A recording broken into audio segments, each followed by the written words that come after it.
welcome to the Accountfully chat. Today we have Michael Johnson from Metrc. How you doing, Michael? Just living the dream. How about you? Same, man. A beautiful Tuesday here in Charleston, South Carolina. I think you're down the road. Are you in Florida? I am. Yeah, we're actually in Lakeland, Florida, which is more of a farm and I guess more of a distribution center hub, about halfway in between Tampa and Orlando. Gotcha. I think Lakeland. I'm from Michigan. I think that's where the Detroit Tigers have their spring training. I'm thinking. I may be wrong there. Don't quote me. But anyways, looking forward to the chat. So as we get started, let's start talking about just what is Metrc, what does it do, and then what is your role as the CEO, and just kind of give us a little background on what's going on. Absolutely. I appreciate you having me on. Metrc is the world's largest regulated supply chain software platform that focuses exclusively in the cannabis space. We essentially function as the backbone of cannabis commerce. We use what's called a track and trace technology to ensure that everybody from the regulatory side to the industry consumer side are able to accurately gather, utilize the transaction data such that they're able to get a really good sense of what's happening in the supply chain and ultimately protect public health and protect the health of the ecosystem. That's it's very interesting, clearly in the space you're in, but then also, when you're talking about just overall technology and safety and concerns and things like that. So let's even step back. That's a great background. How big is the company, and kind of like where do you reside nationally, internationally? We're a U.S. based business. We're only we have a state or a territory that we serve outside of the United States in Guam, but primarily the United States. We're about 160 employees right now. Awesome. And then from an aspect of regulatory compliance, cannabis, are you involved with federal government, state governments? So I guess who you're, how do you interact with the regulatory authorities? I'm just wondering. Primarily state governments. So our contracts are with state governments that are trying to regulate the cannabis industry, and they use a platform just like they use a platform to facilitate driver's license issuance and car registration management and really anything else for the most part that a government might use. And so sometimes they'll have their own homegrown software doing the job for them. Frequently and more over, just because of the advancements in software space, you see a lot of governments using other third-party software solutions. Like if you ever park on the street and you pay Park Mobile, that's third-party software solution. You're not paying that directly to the municipality that you're in. And so a state government will engage us to facilitate collection of the data and really be the system that everybody reports into if you're a part of the supply chain. And that's everybody from cultivators that are growing cannabis to transporters to processors converting cannabis into gummies, cookies, what have you, pre-rolls, all the way through to the final retailer. There's also a number of government agencies that participate in the cannabis ecosystem, sometimes at the local level from a regulation perspective, sometimes parts of the government like water regulation and fish and wildlife. You also have folks usually in tax functions, departments of health, things like that. So we essentially create a singular view and a singular system such that all of these government and agency bodies are able to get a good sense of what's happening in the space. But we also, because there's so much of a requirement for folks to be able to report and get all the data into a single system, we end up being kind of the operational backbone of most of the licensees that are in the cannabis space. So over 70% of the licensed cannabis providers, again, that's anybody from a cultivator to a transporter, dispensary, so on and so forth, will have to input information into Metrc. And over 70% of them only use Metrc. And sometimes they'll augment with pen and paper, Excel, whatnot. We certainly integrate at times with QuickBooks, which is probably helpful for your viewers here, listeners.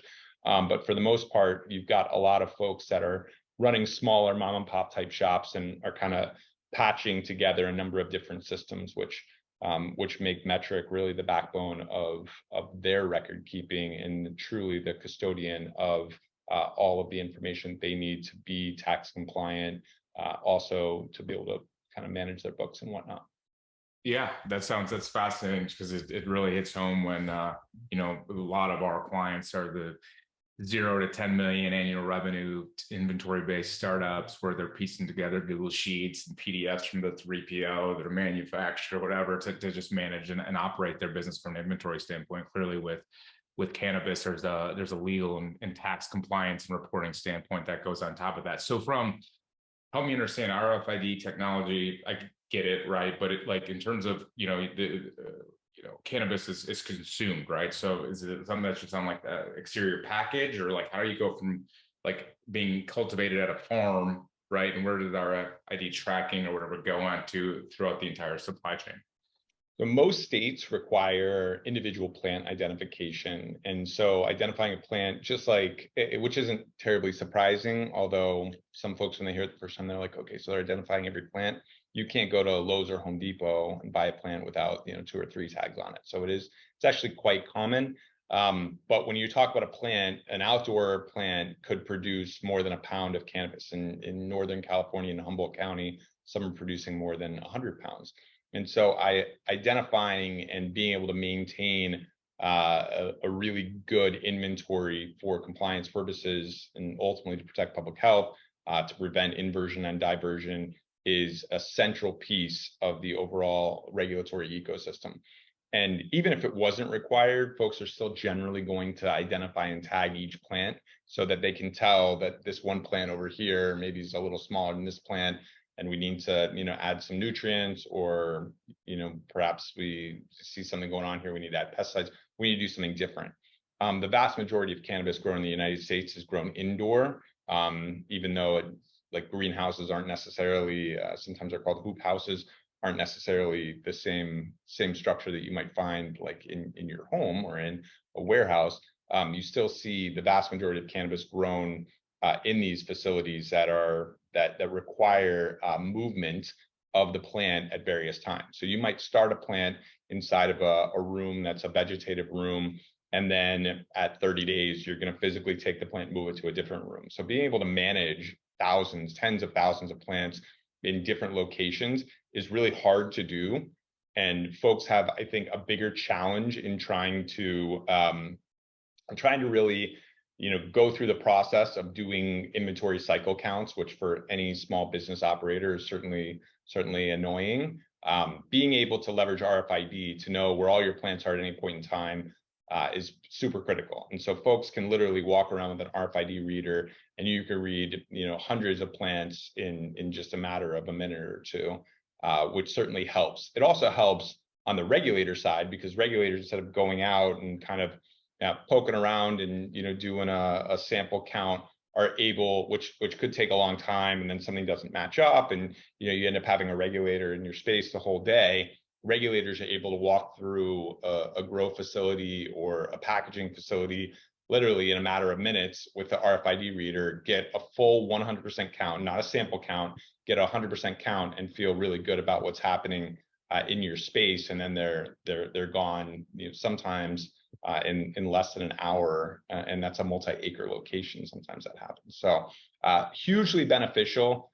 I definitely don't think, especially because you've got so many small operators in the space, that folks take advantage of the magic of RFID in the same way that many could. And it's a game changer. If you're a small operator, you're probably really having a hard time towing that line between profitability and you know, having a loss.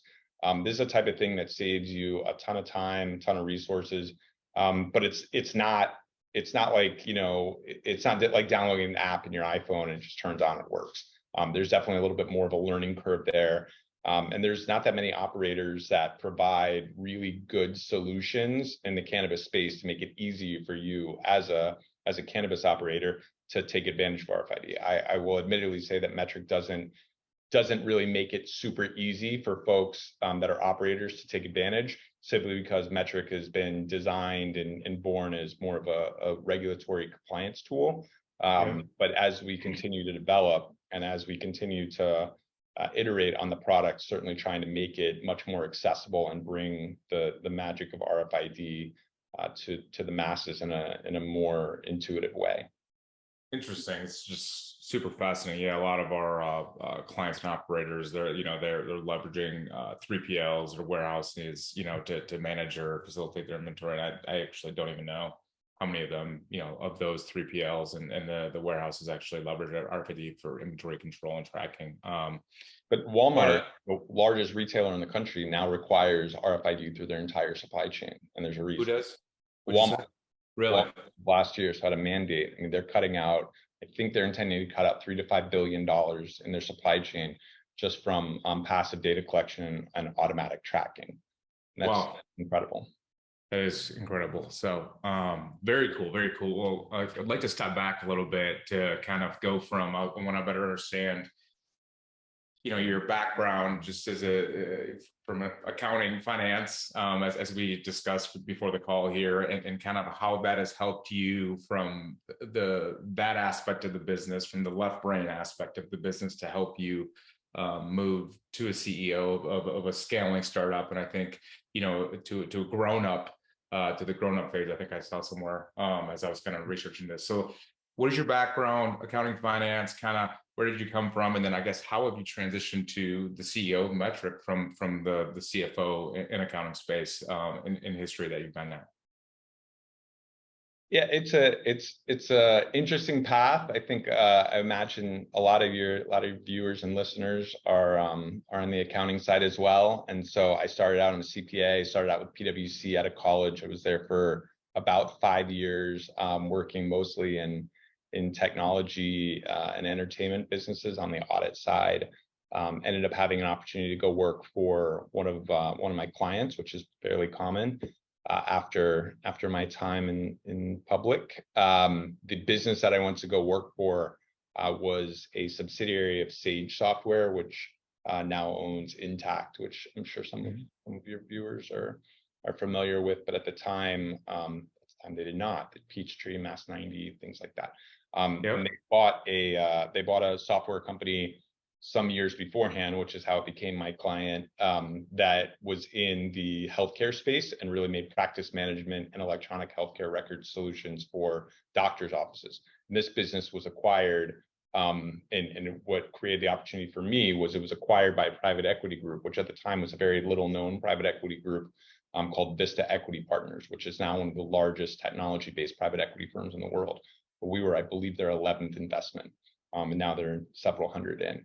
And I spent a ton of time there really learning and kind of engaging in the best way I could in the Vista sort of secret sauce and their approach to building businesses.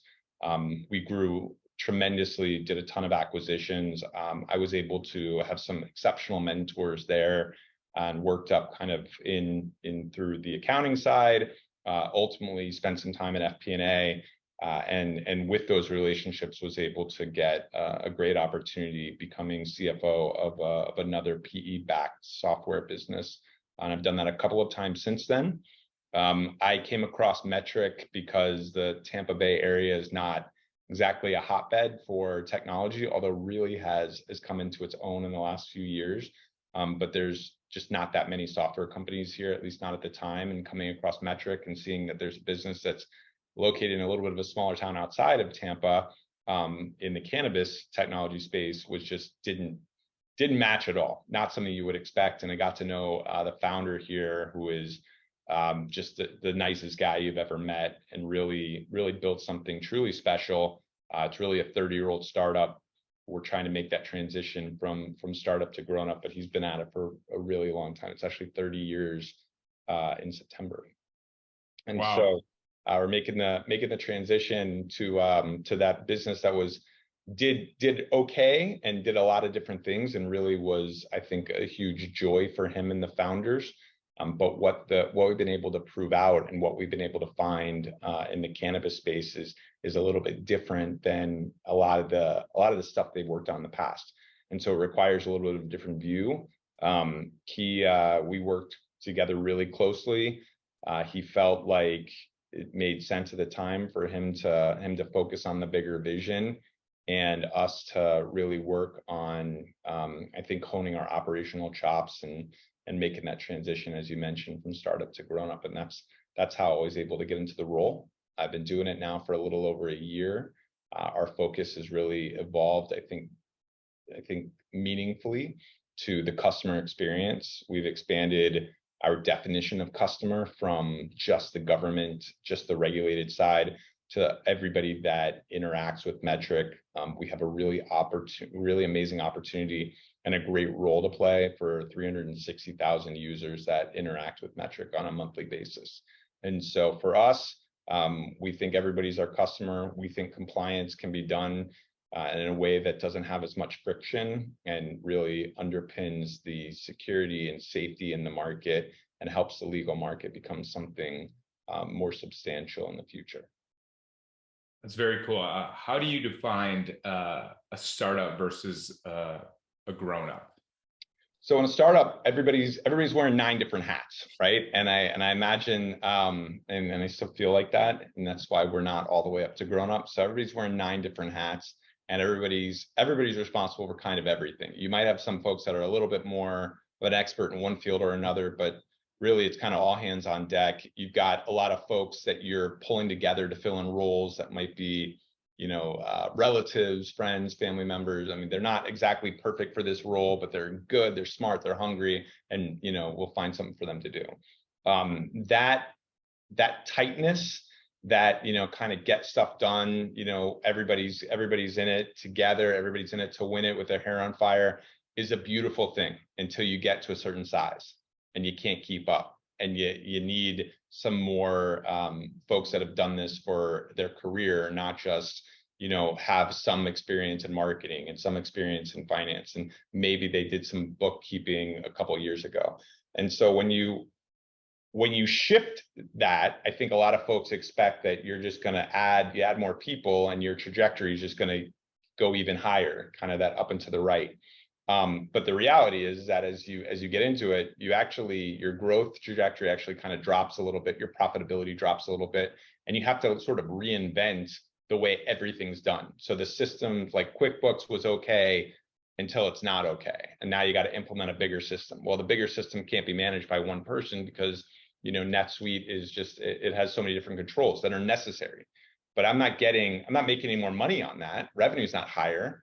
I'm just, kind of keeping myself from falling into a tough spot. And I think at the beginning, using kind of a baseball reference, right, you're trying to hit for average. You're actually trying to hit home runs. When you get to this point, you almost become, instead of worrying about your average, you become kind of like a pitcher, and you're paying attention to your ERA. You want to have a lower ERA. So it's like keeping bad things from happening. So in the beginning, hitting grand slams, winning games by outscoring your opponents, knowing that you're going to give up a lot. And as you get bigger, you get a lot more to lose. And giving up a lot becomes a bigger deal in many cases than hitting. Gotcha. Yeah. Speaking, minimizing risk, right? Minimizing downfalls. That you've transitioned from CFO to CEO. Kind of what's one of your biggest, I guess, maybe not regrets, but mistakes or learning situations where you're like, oh, I could have done that better, or I wish I would have done that. I'm sure there's been a couple. There's a ton. So I've been CFO 3 different times, and every time you get in and you look at it and you're like, it's going to be just like this other thing, and it's not. And so making it easy for folks and trying to get 1% better is something that I always look back on. Like, yeah, I really needed to keep those bites bite-sized, not massive chunks, because you always want it to be a certain way. You always want it to hit the vision in your mind, and you can get there. But it's much better to compound those little bites than it is to spend, weeks and months and sometimes years trying to change the whole thing. And you can't really steer or can't really change the direction of a cruise ship, kind of in the snap of a finger. But you can do a number of other things that help kind of get things together. So my guidance to myself and to anybody that's doing this is like every day 1% better, not 100% better overnight, because you'll go crazy. You need those wins. Yeah. When you transitioned from CFO to CEO and then clearly hired a somebody to fill your CFO position, how did you best, I guess, delegate, oversee, support them? Because that's a lot of issues as you know, smaller companies grow, where you're hiring a replacement, or, you know, because you're moving to the next phase of the business. How did that process go? And then how do you, you know, not micromanage, but then oversee and support them? It's tough. So I'll tell you, my very first CFO job was working for a CEO that used to be CFO. And no matter Okay. what you do, even if it's better, it's still not exactly the way they would do it. So it's hard to be good enough in their eyes. And ultimately, I think we got to a good spot. But I don't envy Justin Green sometimes, who is our CFO. What I will tell you, it's a little bit different here, and a little bit of a unique situation. So before I joined Metrc full time as a CFO, which I was also president and CFO, I had advised Metrc for about a year beforehand, and I actually had previously worked with Justin. I was able to bring him over to set up the accounting and finance function, because it didn't exist. We're on QuickBooks with a bookkeeper, one guy, well, one person sort of, and another bookkeeper. And so we created a lot from scratch, implemented Adaptive Insights, implemented NetSuite, implemented Paylocity for HRIS, did a number of different things, and Justin was able to facilitate most of that. And so I was sort of helping guide him from an advisory capacity. In joining full time, I was president and CFO. I would say definitely much more president than CFO, and really doing everything we could to help Justin get to that level, such that he was in a spot where he felt good about taking over, and felt like we did enough to make it so he would be successful, instead of, you know, spending his whole life just implementing systems and trying to hire the right people. So for us, it was a great transition. For him, I certainly don't envy him all the time, but we've worked together for so long that I frankly pay a lot less attention to him in terms of like day to day, because our thought process is so aligned, given the relationship that we have. Yeah, that all makes sense. As you've grown from, you know, this startup to grown up and implemented, you know, great leaderships and departments and systems and processes, how have you, you know, and again, you said cruise ship, right? You go from a small boat to a cruise ship, so it's harder to turn, harder to stay agile. How have you maintained agility and efficiencies, you know, across your organization, and leveraging systems and technology to kind of, you know, maintain as much agility as you can? It really comes down to three things. I call it people, rules, and tools because it rhymes, but people, process, and systems is really what it's about. And every problem in the operating elements of a business, and every success in the operating elements of business, comes down to one of the three. And paying attention to the right systems, and not just being in a situation where we're going to plug in a tool for everything, not over customizing or kind of over perfecting how a tool fits into the business, is I think a critical thing for folks. It's never going to be perfect. If it's like 80 to 90% of what you need, then sometimes that's the best you're going to get, depending on the type of tool. But most companies and most functions all have their own project management tools, which is ridiculous, right? So you get into this sort of tool paralysis because it doesn't do exactly this one thing perfectly. Well, you know, you can also change your processes, right? And so finding a tool that gets you that 80 to 90% the way, they're generally going to be good enough. You modify your process to fit into it, and then you're able to continuously grow. And then bringing in the people, in the beginning, especially when you're trying to be that grown up, you bring in a lot of folks that have been there and done that, right? Because they can tell you exactly how it's supposed to be. The problem, and actually one of the challenges that we have here, is I end up having a really heavy team, because as we grow, so let's say I'm up to 200 people next year, which is probably not going to be the case, but you know, eventually, hopefully we get there. It's not going to be all directors and VPs that are helping us get there. It's going to be mostly folks that have a lot less experience, some entry level, some, you know, handful of years out of school.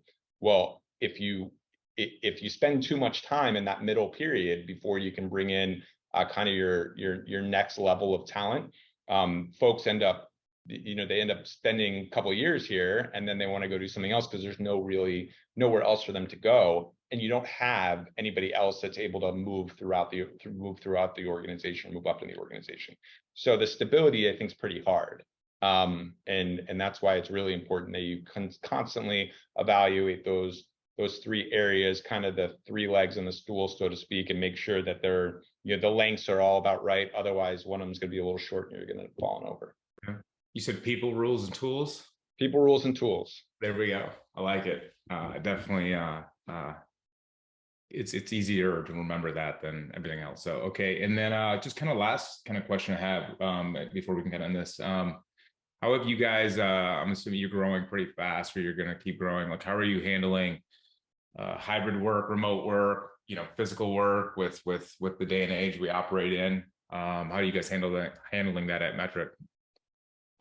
We are doing the best we can, which is I think where everybody else is at. So we have a couple things going against us. We're not in, glamorous Charleston, and I'm not in Tampa, which is a fairly large metropolitan area. I'm in Lakeland. And so I live in Tampa, and it's 40 minutes for me to drive to my office here in Lakeland every day. I have no issues with it. I'm probably in the minority there. So a lot of folks are like, I'm not doing that every day, and I get it.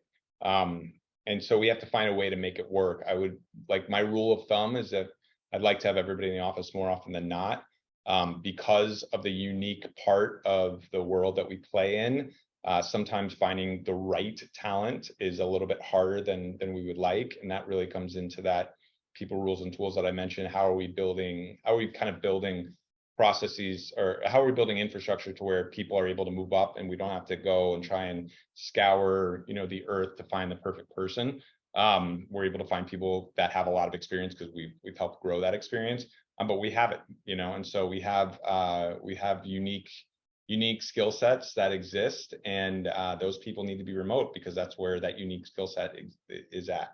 I would love, because I think I don't believe these folks that say like, you can pretend to work at home or whatever. I think Elon Musk says, like, I think that's probably painting it with too broad of a brush. I'm sure there's people that are significantly more productive working remotely or working at home. For me, it's not really a conversation about productivity. I'm sure there's folks that aren't as productive at home. It's not a conversation about productivity. I think the best people will find a way to be productive wherever they're at. For me, it's about culture. And so having the relationship that you have with somebody in real life, like, in person, even if it's not necessarily scheduled time, just that greater familiarity allows for you to be able to have better conversations, to be able to challenge people in a way that you feel more secure, and really able to push through a little bit more meaningfully. And so the best experience I've had from a work perspective are because of the people. In Big Four, like in PwC, where we both have been, I think a lot of people would have quit the firm a lot faster if it wasn't for the people. Nobody ever stays for the firm; they stay for the people. And I had a great PwC experience. I have nothing negative to say about PwC. It's just it's a grind, but you love the people, and it definitely created a situation where I wanted to stay there a lot longer. And I don't know that I would have loved the people as much if I didn't really ever see them in person. And so we're in a situation where we're going to find a way to make it work with folks remote, with folks that are working hybrid, with folks. I've got a handful of people that come to the office every day, not that many. We're going to find a way to make it work, but it is a constant sort of reassessment. And we definitely have, I think, more headwinds facing us than most. I would say for a lot of your listeners that are inventory based of 10 million, you're getting people, whoever you can get, and you're going to probably find yourself in a situation where you have a lot more remote than otherwise. I would pull people together and realize the culture parts, the hardest problem to solve for. You can solve for productivity if you're worried somebody's not working hard. Like, you can assign metrics, pretty easy to do that, to validate it. I wouldn't get too worried about that, to be honest. I would get a lot more worried about the cohesiveness of your team. Yeah, and I 100% agree on all aspects of that. We're hybrid, have some local, at our office today, probably 10 people here.